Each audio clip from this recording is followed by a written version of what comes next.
I tend to be, my role is as an advocate. I'm Rupert Allen, worked with MSF as a technical logistician, humanitarian, came into this because I know how people are in resource poor places, what they need, analog tech-wise, and got into digital tech, all on OpenStreetMap-based stuff, smartphone, open data kit, data collection, OpenStreetMap. That's my tech background.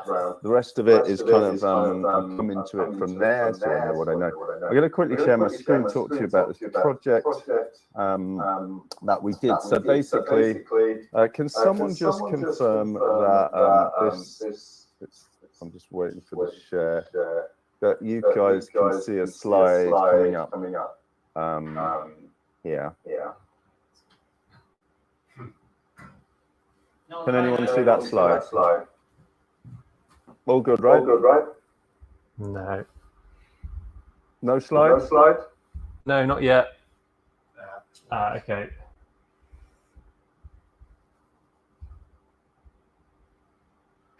Anything there?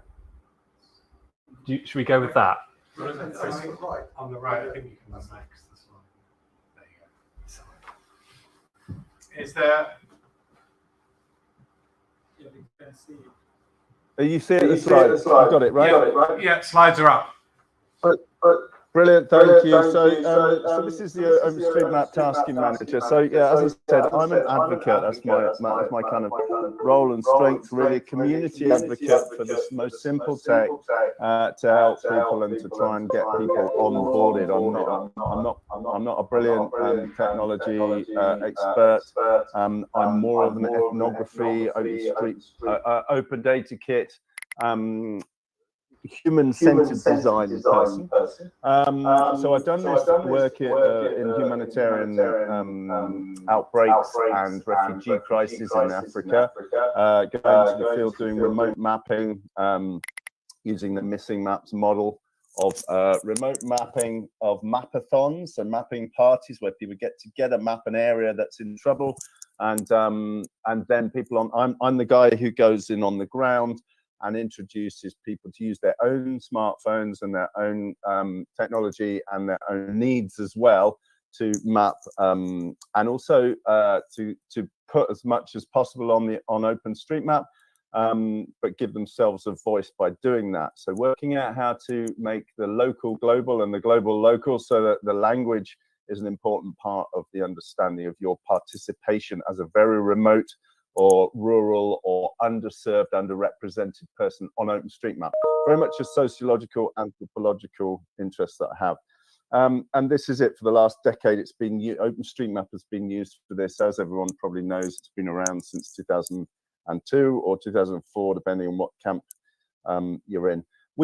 In South Wales, there was a huge COVID outbreak, kind of a bigger one than in the rest of the UK. And this sort of galvanized me to be asked to come in and use those techniques that we'd used in Ebola in West Africa. We used them in the refugees response in South Wales to look at COVID vulnerability. I'll quickly zip through these slides. I'm sure everyone probably knows, but some people may not. This is the basic, remote volunteers trace in these from remote points, but obviously you can't put OpenStreetMap anything more you can see on a photo, on an aerial photo or satellite photo, and then local people bring values to the shapes and lines and points.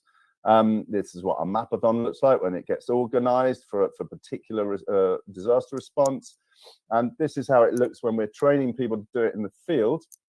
Public engagement, we're not only with the should we say the victims, but also with the staff and the organizations there to try and bring an element of sustainability, that people are using them in institutions that are responding locally to situations and providing information management.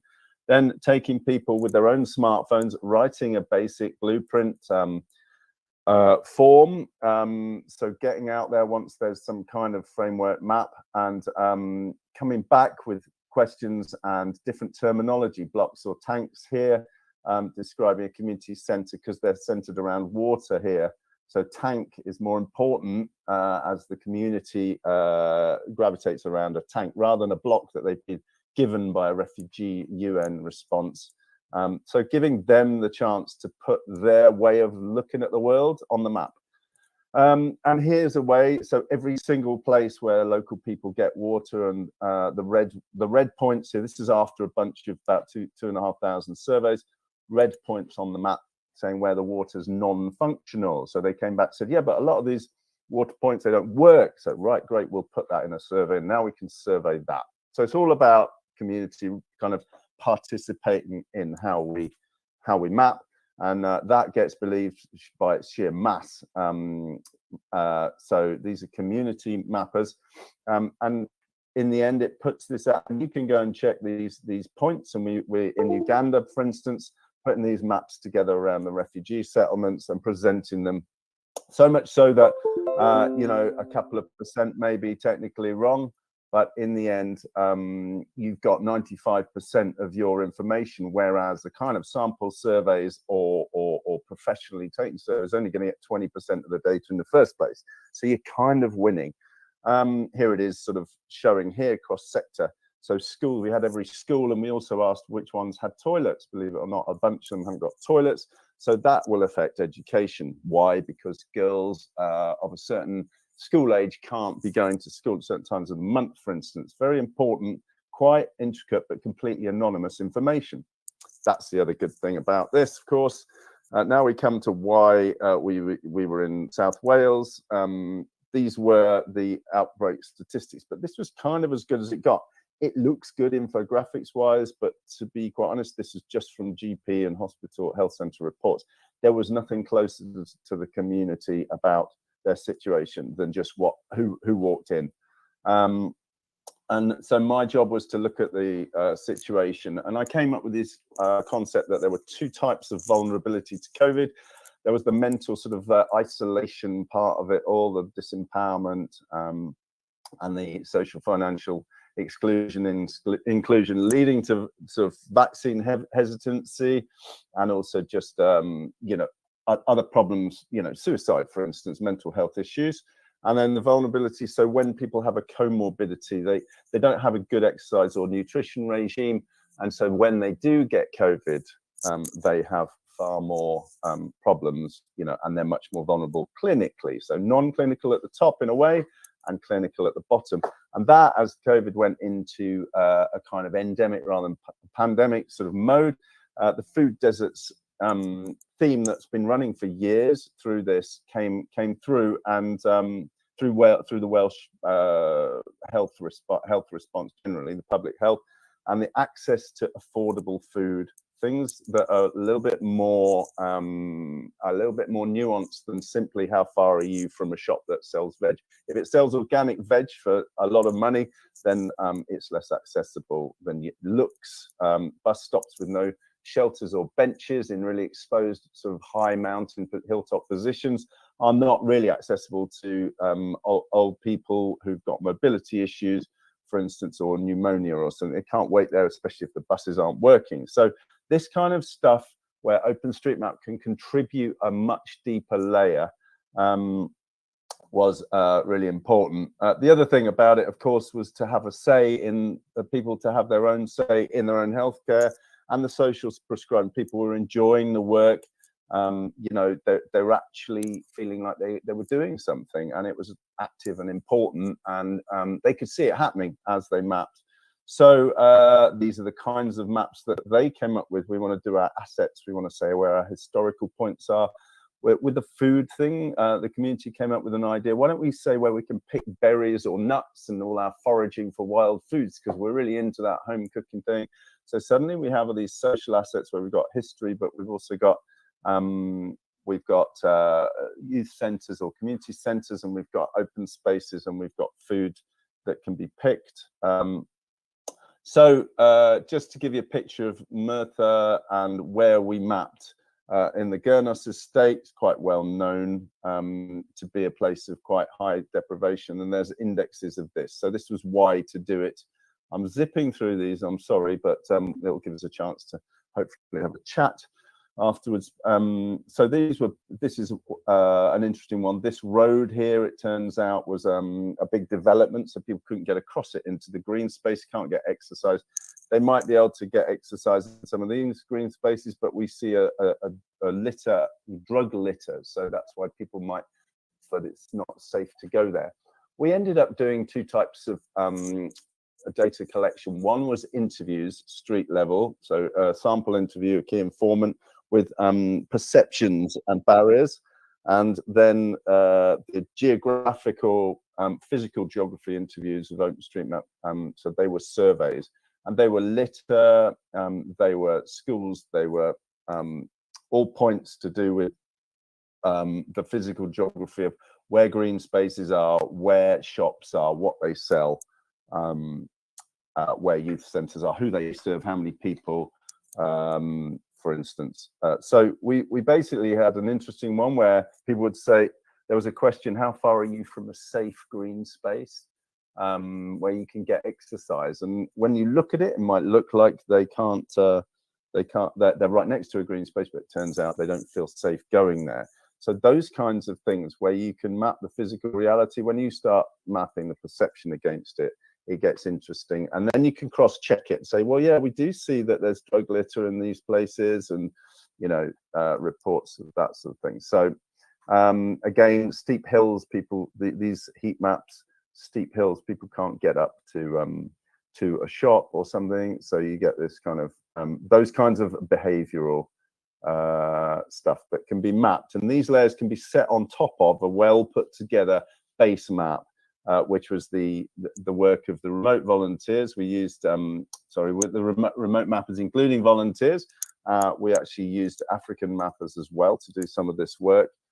So we made sure we had a very good base map, which is OpenStreetMap data, public open data, and then this was a layer, some of which can't be it can be shared because it's anonymized, but it can't be, there aren't tags on OpenStreetMap for this data. It's a demographic kind of anthropological layer.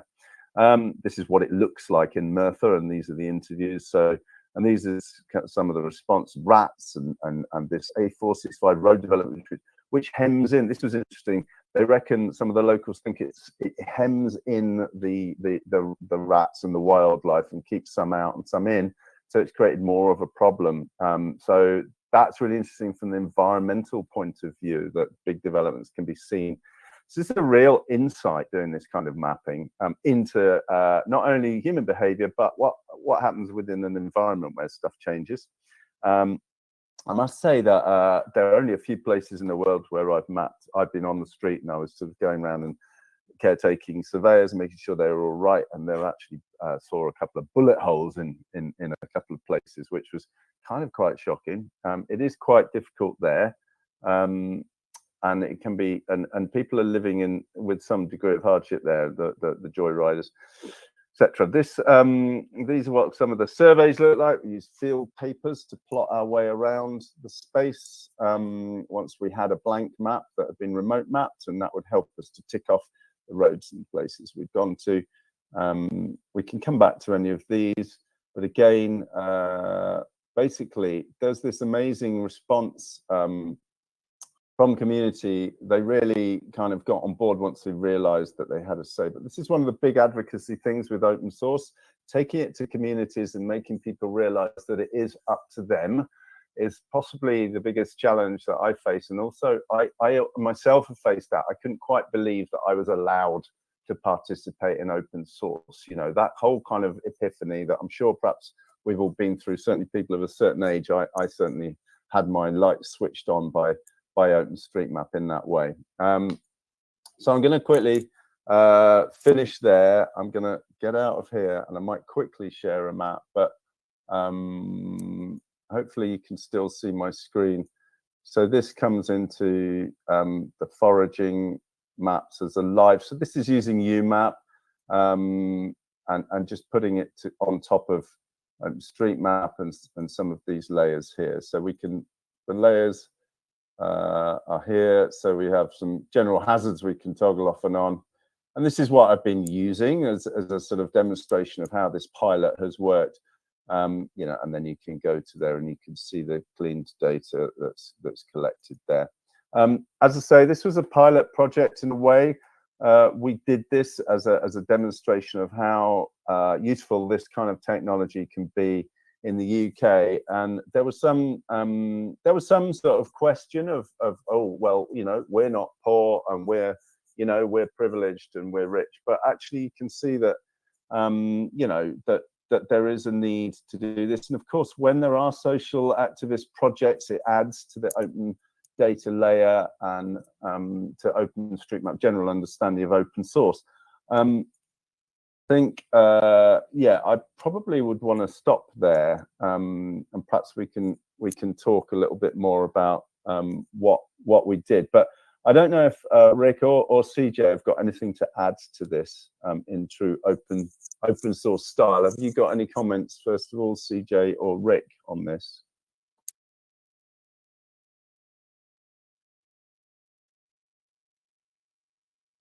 I'm hoping you still are there. Oh yeah.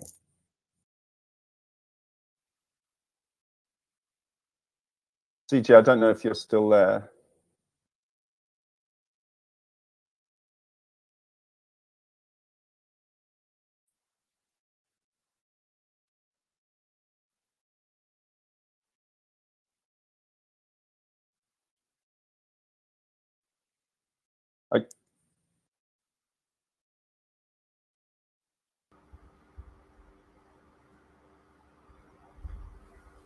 Okay. Okay.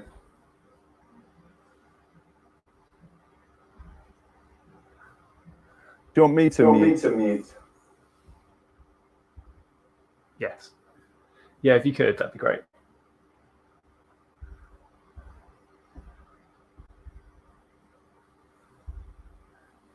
Have you got anything you want to?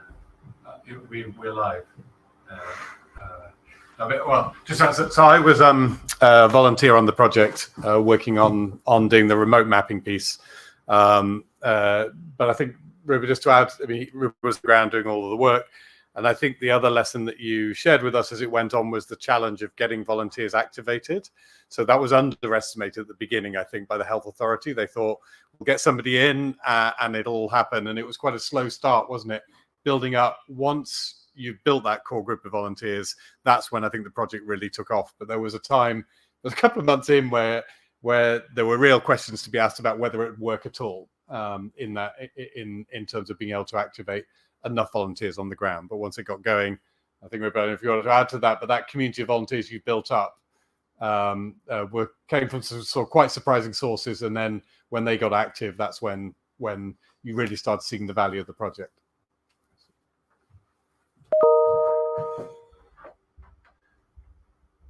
Yeah, thanks for that, Rick. Yeah, you're absolutely right. I was going to say, I would like to, if there's no comments yet, there were a couple of interesting issues that I was going to mention. The Micron 21. CJ might have something to say about that as well. But so basically, yes, we did, and it's interesting that now this has gone ahead, and I presented the slides, and I've got a report on how it was, which is that sort of what I just gave you there in long form. There's a lot of interest coming out of it, and a lot of people, even some of the volunteers, I took them along to an event to present in urban design, actually, and we kind of did the human-centered design poster event. And the volunteer I took along there, one of the community members I took along there, she was like, I didn't realize how big this was. I had no idea that OpenStreetMap did all this stuff. People just don't have the idea of what open data is, what open source is, and what OpenStreetMap is. And I think for everyone here, obviously everyone's from different open source backgrounds, but OpenStreetMap is such a sort of public facing, correct me if I'm wrong, but it feels to me like it's a very sort of, it's one of the more demonstrative elements of OpenStreetMap. It's more kind of everyday, given that it's used in Strava and all of those kinds of apps, that is there quite a lot visually. It's amazing how little people understand that. Yeah, so public health wise, yeah, it was just generally the attitude, and particularly in Britain, I'm afraid to say, and I've said this before this project, to get people from a formal education to understand what it is to not expect someone else to do it all, but actually to participate. It's sort of endemic, really, in British psyche, in my experience, and it was in my my own experience as well until I realised. But very much the point that people thought it would get done. I now have quite a lot of community groups who are sort of citing this work who I approached at the time. And what I like to do now is go back in and make myself available and make this project and this kind of work available in a more long-term way. I think it's a slow grower because I think people are still it's only just dawning on people what OpenStreetMap is. But with the health service, you know, certain people need to move around and certain new agendas need to get proposed and it has to get digested, and months or years can go by. But now again, I'm sort of being asked whether we can do more work like this. Yeah. And so and I think the participatory nature of Open Data Kit, the fact you can do it on a spreadsheet, you know, all that I've used in other countries to say, look, this is not a kind of black box. It's just a spreadsheet. You're used to doing that. Ugandan government, Sierra Leone, Ebola response people, you know, that it can be done with your everyday tools. And that's really, really important in that sense. I was also just going to very quickly say that we obviously put it out on the tasking manager for the hot tasking manager, the worldwide tasking manager. It got taken up by a community, and we suddenly found that the map was kind of getting vandalized. And this is a really, really interesting point. There were a couple of things that happened with remote mapping, and one thing I would say going back into this would be to make sure we have a strong, like we did this time, a strong governing body of people who can pick up if there are contributions that need correcting. CJ did a massive amount of work on getting this data into OpenStreetMap in a thorough and accurate way, and that was really, really key. I think some of the mapping had been done in situations where any data is better than no data at all, which is a classic humanitarian mapping situation. Whereas in the UK, we've got the Ordnance Survey model to kind of that tradition to follow, and also just for the sake of technical accuracy, it needs to be accurate. But we had people from a company in, I believe, Japan, who ended up contributing en masse without any consideration for accuracy. And then we had to take action. Luckily, HOT, Humanitarian OpenStreetMap team, have got people there who managed to sort of pull it in. But a great, brilliant contributions from the OSM UK community to correct stuff. I got people into this situation and they got me out of it, and I will be forever grateful for that. So it was really interesting from, you know, not enough participation to too much of the wrong kind of participation.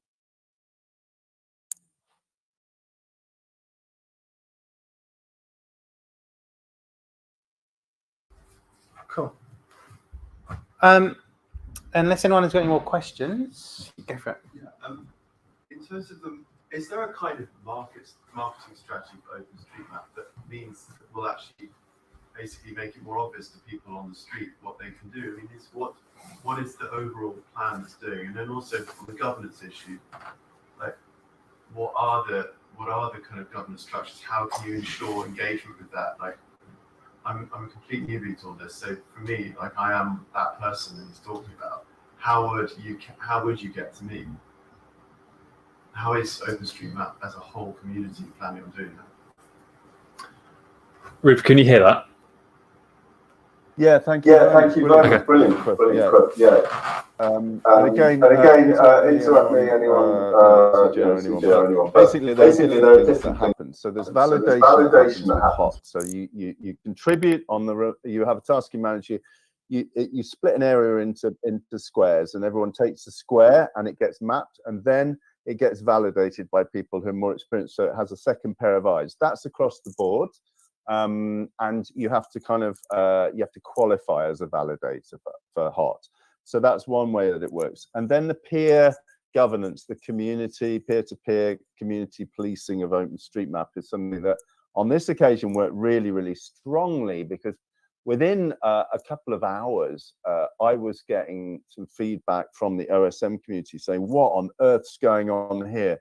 well, I'm seeing this map. So on OpenStreetMap, you have OSM Chai, you have the OSM Analytics, and you can turn on RSS feeds. So you hear about new edits that are going on, and this is where the OSM UK community is so useful and brilliant, because they're hearing, they're receiving these and they're checking out, oh, there's been an edit by somebody unusual, new, or maybe that it wants to have a look. This is outside of the tasking manager for humanitarian OpenStreetMap team, two different organizations. Humanitarian OpenStreetMap team within the curtilage of that task, OSM UK across the UK as a rule. And so there are two different levels of governance going on there. And then on the ground, the community policed idea of asking questions in the round with as many people as possible to give a consensual view when you're actually finding the data. So you do it in as public a way as you can. And then also by, so that was the governance. So the first question that you asked was about marketing. So we did this poster, which is now up in a couple of different places in public health and in community centres. But yeah, that is, again, that will be where I would activate. I didn't go crazy with marketing this as a sort of, as a silver bullet for lots of problems, because this was much more of a pilot. Now going back in, the way that it generally works is that you go into organisations, have mapping parties, where you involve staff members, and then the word gets around about mapping. And that has been so Missing Maps community is, which was started by MSF, Red Cross and Humanitarian OpenStreetMap team. They have regular monthly mapping parties, but on the street we haven't got. Oh, and I was also going to say the easy way of editing on the street is using Street Complete, which is an app. You download it on any Android phone, and you can walk around and it'll ask you, does this bus, you're passing a bus stop, does it have questions? What does it have a shelter? What's this pavement made of? You know, is it asphalt? Is it dirt? Does it have dimples for partially sighted people, drop curbs, etc., you know, traffic lights? So it asks, and what's the number of this building? What's the name of this road? It pushes questions that are basic questions, and you can lobby for change if you've got particular community priorities you want to see preset on the app. So quite a lot of ways of doing it, but a lot of people don't realize they're using OpenStreetMap when they use Strava. So there's a lot of work to be done.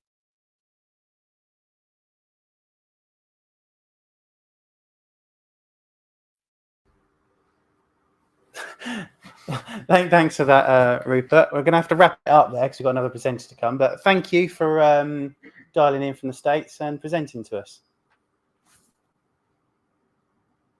And you've muted yourself. Oh, sorry. Thank you very much. I was just going to say, please do get in touch, mail@rupertallen.com. And, you know, there's a lot of links in that presentation, which is, of course, is, you know, let me know and I can connect you up, and I appreciate your questions there, and so I can follow that up. Thanks. Cheers. Thank you. Cool. Right. Should we kill that?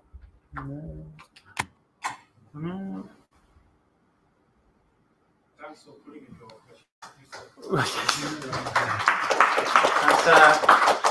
a more challenging one.